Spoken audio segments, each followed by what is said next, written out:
Hey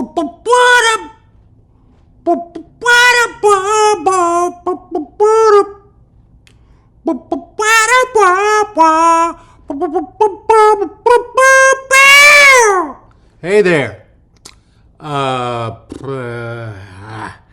Welcome to Smoke and Mirrors. There's the thing right there. There it is. Smoke and mirrors.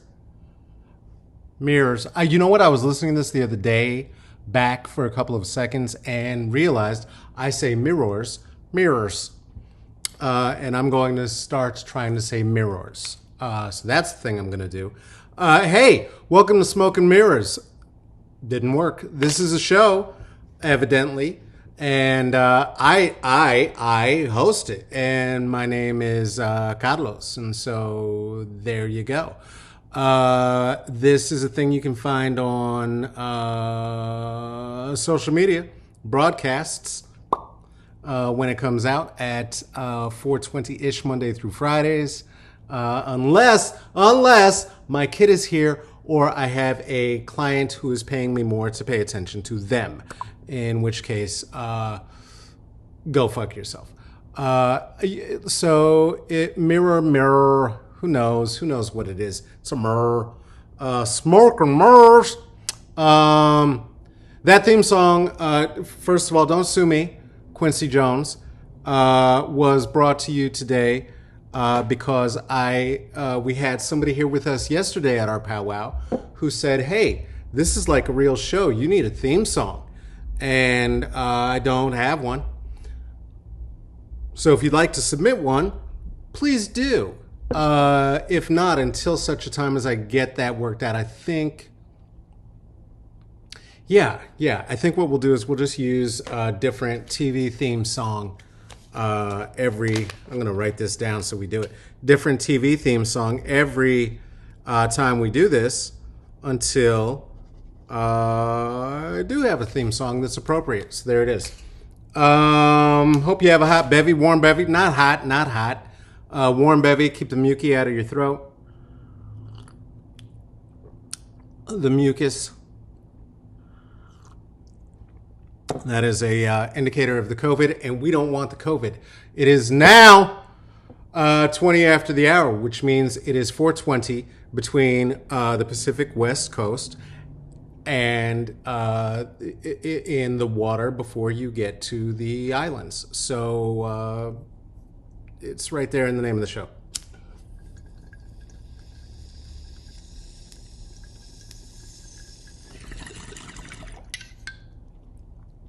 Oh God! Oh God! Oh, it's so good to me. You know what it is.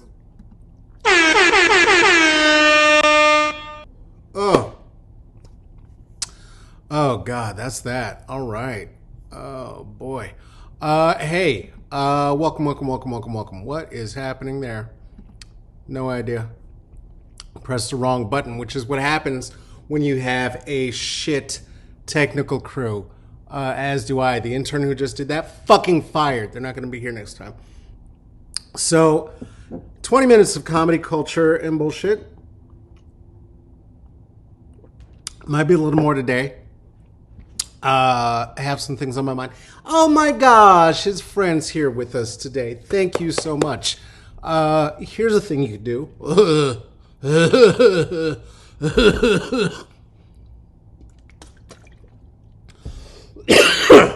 Cough. Also, I think what that was is some emotions were coming up, and I don't like them. I don't like how they feel in my throat. Hi, friends. Here's the thing you could do if you want to share this with more friends, which you definitely should not. I would be embarrassed to share it with my friends. You shouldn't do that. But if you wanted to, do that. And we'll widen the circle. That here is what we call passing the J. So please pass that. Pass the Dutchie. Upon the left-hand side, only please.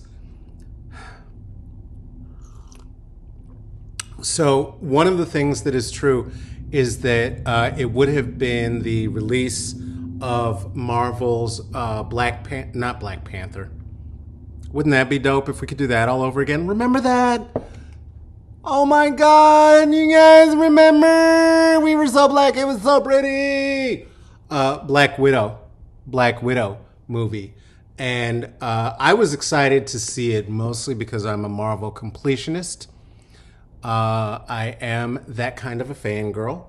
And also had some conflict because the Scarlett Johansson and I happen to be somebody who cares about the land rights of indigenous people.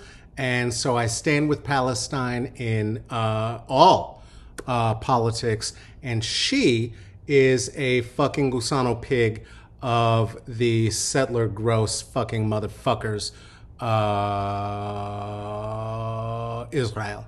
Now I'm talking about the state, not the people. The people, beautiful. You're wonderful. You are wonderful. You are Palestinians who, didn't have a border slapped on you. Many of you are Jewish folk and descendants of them. And you're fantastic. We love you. We love you. No issue with you. Your government can, we're not friends. So I was going to see that, but I'm not. And because it's not out. Because,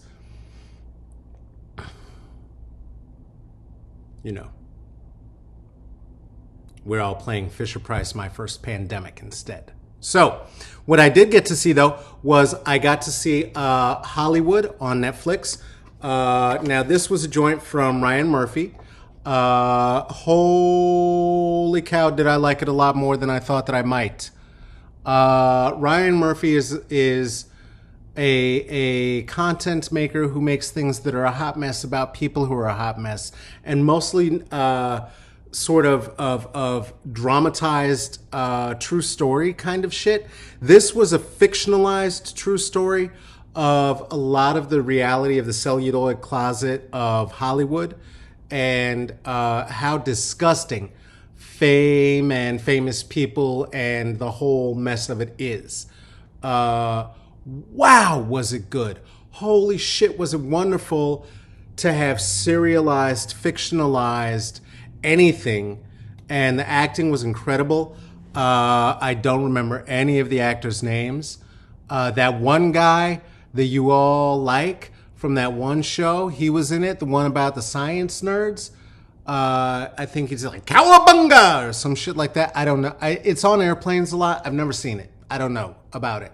But evidently there's Sherman. Sherman. He's in it. He's fantastic. The man who plays Rock Hudson, holy fucking shit, man. I really did not like this cinder block-headed actor at all when it began. I hated him and his character, but by episode 2, chef's kiss.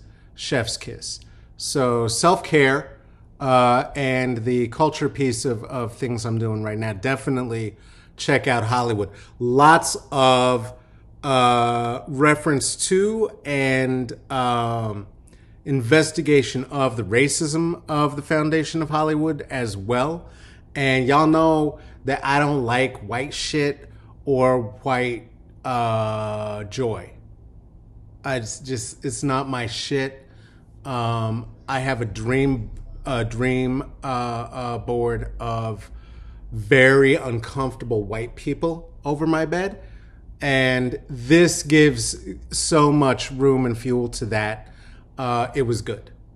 So please, if you have a minute, I'm suggesting check it out. Also, maybe don't. I don't know. I don't give a shit. I don't make any money off of this. I'm just talking shit. Ryan Murphy's Hollywood. It was really good. Oh, also, I saw this other thing that was also very interesting. Not as good, not as fun, but it's. I saw it. I saw this thing about this president who he was like the king of the. He was like a president, like a dictator. It was like in a dystopian world, kind of like the wrong version of what happens if Biff gets all the power in Back to the Future 3, and he makes everything look like Las Vegas. or an infomercial or some shit like that, right? And as watching the show, and in the show there was a horrible plague that is spread by spit, and he Biff went to the factory where they were making the spit guards to stop the zombie the zombie germ from coming out of everybody's throat. And while President Biff was looking at the face masks, what he did was he did not have on one, because he said that but he did, but you didn't see it because it was invisible. He had it on backstage. Again, I love Hollywood. I love going backstage. I love seeing how it works backstage. And I love the idea of being in a pandemic where germs are held back by a velvet rope or a maroon curtain. I think that is great. I think that's brilliant. The show kind of sucks. The lead actor is super unattractive. And I heard, between you and me, I heard in real life that he was running around screaming about grabbing women's pussies because he's a star or something like this. So probably he's even more canceled than Scarlett Johansson. But I don't know. Tune in. I mean, it's worth a watch. It's worth a watch. I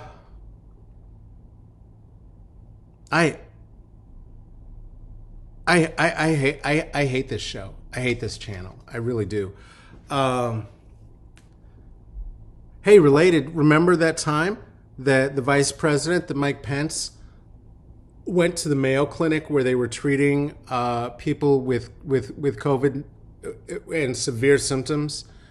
And they said, hey, you have to have PPE. By the way, that's personal protective equipment. I kept hearing people saying it in all the podcasts and all the news. And I was like, what the fuck are we talking about PPE? Masks. We're talking about masks, but like real masks, nurse masks. They don't need the N95s all the time, but some of them do. And so PPE. So he was told he had to have it, and then he didn't wear it. And he went to the Mayo Clinic where the people are real sick with the COVID. Again, with no mask, because evidently if you are a vice president or president, you only need a mask backstage. So he didn't, right? Because like how Batman did it, you know what I mean? How when he was backstage, he would Bruce Wayne would put on a cowl and make sure that his identity was protected. But then when he came out, then he'd take it off and just wave his cape around and say, hey, everybody, look at my face. Remember that?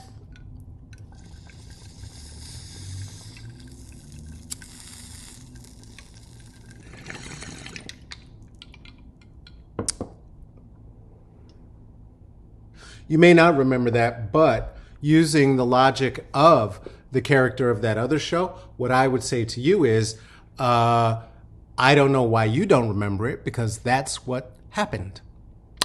So the vice president went on stage at the set of the Mayo Clinic,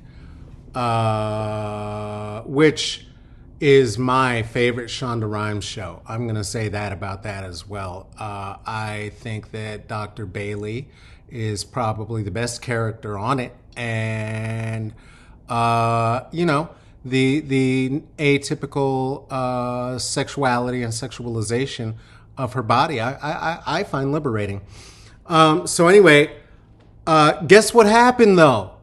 On Friday, guess what happened? Is that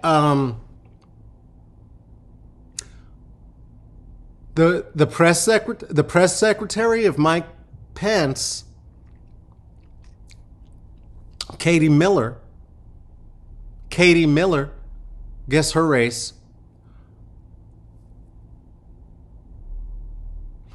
was diagnosed with COVID. Uh-oh, plot twist. Yeah, Katie Miller was diagnosed with COVID. Side note, by the way, everyone is at the White House is getting tested multiple times a day, it has been said. Before Trump went to Honeywell, one of the things that he said is that anybody getting on the plane with him would have been tested as recently as an hour ago, and they have the best tests, and it only takes 5 minutes to get the results from their awesome test, which I'm sure they have, because also they are testing the NBA, the World Wrestling Association.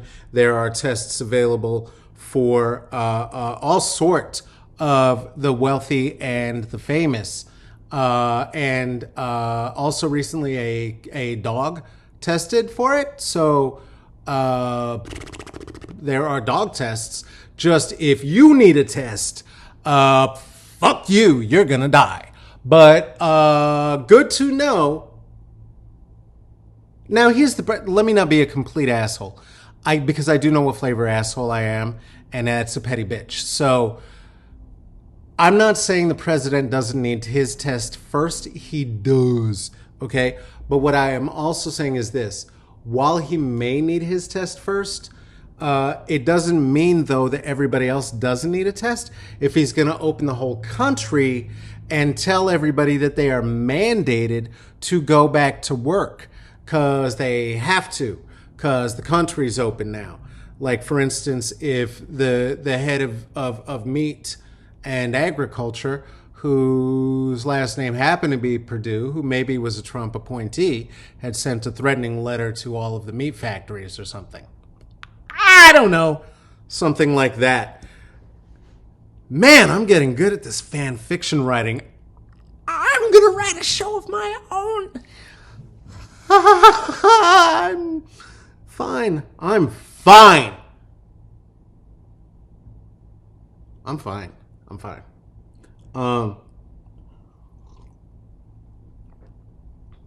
Yeah. So Katie Miller has the Rona now.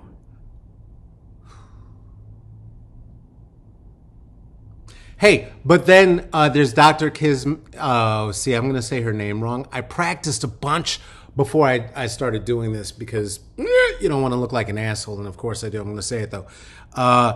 Kizzmekia Corbett. That's so wrong. That's so wrong. Who I'm talking about is the black lady doctor who is at the vanguard of dealing with the COVID right now. She's been pictured a couple of times. She's an immunologist with the Vaccine Research Center.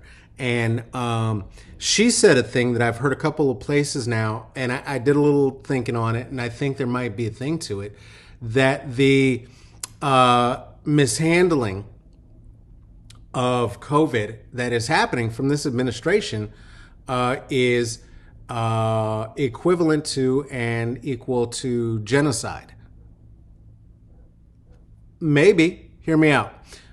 If you'll remember, there was this time that white people started giving native folk these blankets full of poison to clear land. You may also remember this one other time, way back in history, in this town, this legend of a town.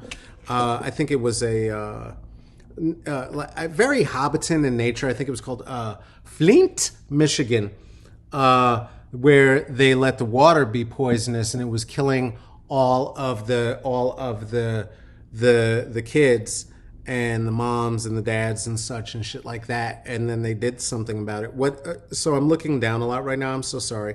I'm trying to pack another bowl because, quite frankly, this is a lot to think about. And I did not bring the appropriate tool for the weed I was going to smoke. I was going to have some keef, and you can't load keef with a Q-tip. A Q-tip. Wow. This is the Q-tip I was just referring to. This Q-tip, this one here. You know how you stretch them out and you shove them in your ear and you just start stabbing in there and stabbing in there and stabbing in there. So You can't load Keith with a Q-tip. There's a pro tip for you. The more you know. Listen, this doctor referred to it as genocide. Now, here's the thing. We know that their immigration policies of the United States are being led by genocidal maniac Stephen Miller. We know that the president, who said that his favorite book is the Bible, was unable to reference one bit of scripture when asked several times what is his favorite part of the Bible. And even when he was asked, hey, you a fan of the Old or the New Testament, which would sort of also indicate, hey, are you a Christian or a Jew? And his answer was kind of a little bit of like, I like all the testaments. So this man also happens to keep a copy of Mein Kampf on his nightstand. It has been reported multiple times over. I hope that's not news to you. So these are the people in charge of it. Now, again, they're being tested up to 5 times a day. Up to 5 times a day, they're still getting tested. And yet, Katie got it anyway. But they don't have tests for everybody else. But they know, for instance, that this is killing black folks and brown folks at a much higher rate than it is white folk. For instance, in New York, where there are now some 2,000 black people who have been reported to be dead from COVID, right? 1,700 Latinx, Latine folk, 4,000, 1,861, 1,861 white people. Sorry, I have to lean into that H. It freshens my breath. Hold on one second. White. And 463 Asian people. Now, these statistics are fucked up, right? Because they don't include Middle Eastern folk. They don't include a whole lot of people who actually live in New York City right now as well. And while that sounds crazy, that how could it be that if it is a genocide, that the amount of white and black people would be the same or near the same by number? What do you mean? Well, 2,000 black people, 1,861 white people. I mean, oranges to oranges. What are we doing here? Sure, except that what you have to consider is that the population of New York City is only 22% black. Okay? The Latine population, I don't know what the fuck that was. I'm not going to pretend that didn't just happen either. I was trying to read at the same time that I was saying that. I know that the word is Latinx. I'm Latinx. I don't know what the hell just happened. I apologize to my ancestors. The Latinx population is only 29% of New York, right? That's the 1,700 who died. Again, 22% black population, 2,000 have died. Asian population is 11%. 463 Asian folk have died of COVID to date. Right now, the white population, 1,601 people. They, though, make up of the island 42% of the population. Nearly half of the population of New York, of Manhattan, of New York City is white. Okay? By percentages, per capita, blacks are far and away the leading dying race there. Do remember where Donald Trump held residence until he didn't want to pay taxes there or have his tax history revealed. Then he took up residence in Florida, right? Up until then, that's Mr. New York. He knows what the fuck he's doing. Oh, also, there are certain states that aren't getting any help for COVID or getting their PPEs. I can't remember which ones. Blue states. the ones that are very likely to vote against him in the next election, those are the ones that are not getting help right now. Also,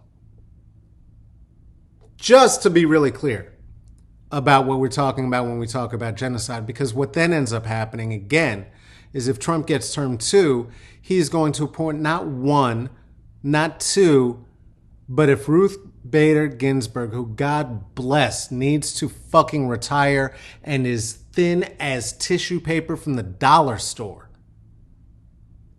if she, God forbid, dies in his second term, he will name 3 more Supreme Court justices. None of this is on accident. None of this is on accident. None of this is on accident.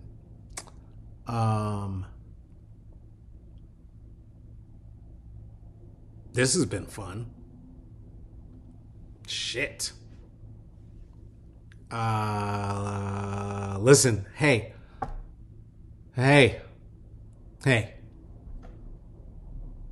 listen, hey.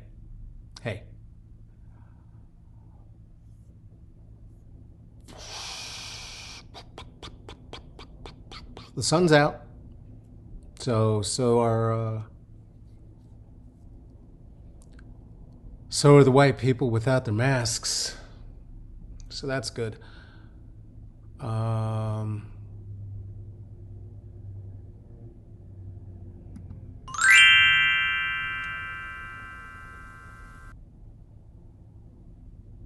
Anyway, this has been Smoke and Mirrors. There's the fancy sign. I'm gonna go ahead and smoke another bowl, cause boy,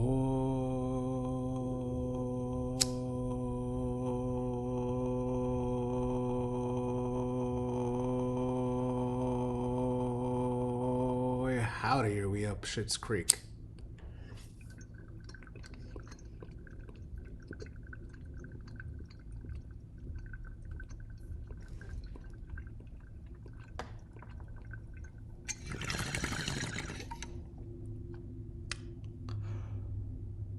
Well, if you like ASMR, then that was probably great. Little clog there. Listen, if you want to, as I said, it would be dope if you would share this. I would appreciate it. I was talking about this with my therapist, right? This was just a little experiment and something to do while we were all stuck at home, and has turned into a bit of a thing, and we hang out now. And so I'm sharing it, and I'm sharing it wider. And in the last couple of days, we've gotten more and more friends and more viewers and more folks here. And you know what? I'm not going to lie. Feels pretty fucking good. And the reason I keep doing it is because a few folks who are here keep saying that it's making some kind of a difference in your day. And so I'm thankful for the opportunity to do that and to share this time with you. And if you know somebody who you think maybe it's worth their time, hey, pass the J, pass that Dutchie on the left hand side. You know what I mean? That false patois accent was brought to you by Shaggy. If and you should not, but if you thought this was something you felt like you wanted to contribute to financially and you have the means, please feel free. I certainly do appreciate it. And all of that does go directly to this project, which I promise you there are going to be continued improvements. I look forward to bringing you a fan channel. I look forward to being able to bring you clips of the things that we're talking about in the news. And in culture, some videos, maybe some stills and things. So yes, please, if you are prone and capable in these very, very trying times to put 5 on it, please do. Also know that I will never ever Bogart, and so don't feel obliged. And also, you probably shouldn't, because this is this is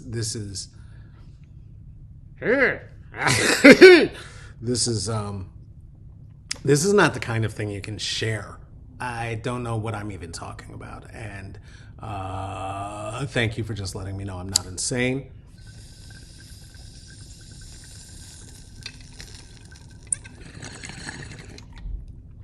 No, but I'm lying. Do share it. Make me famous.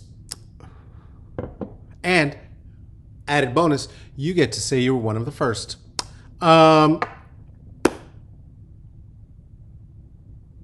to that end, I need to shout out some people. I owe some shout outs. My apologies. I didn't do this yesterday. I almost didn't do it again today.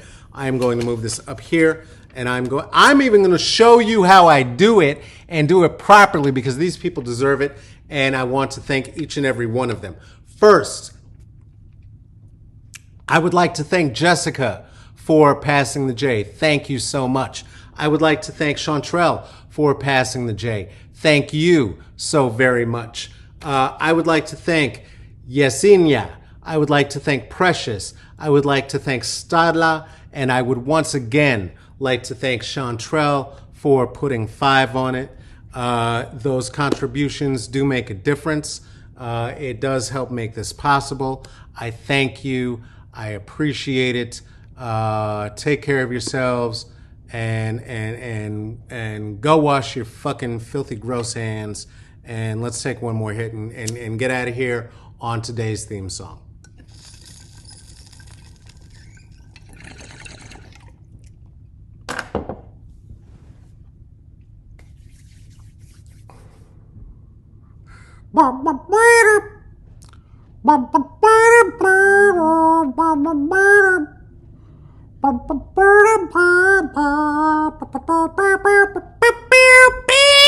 Don't come for me, bro. Don't come for me, bro. That's not enough for you to sue me. Thanks very much. All right, get the fuck out of here. Bye.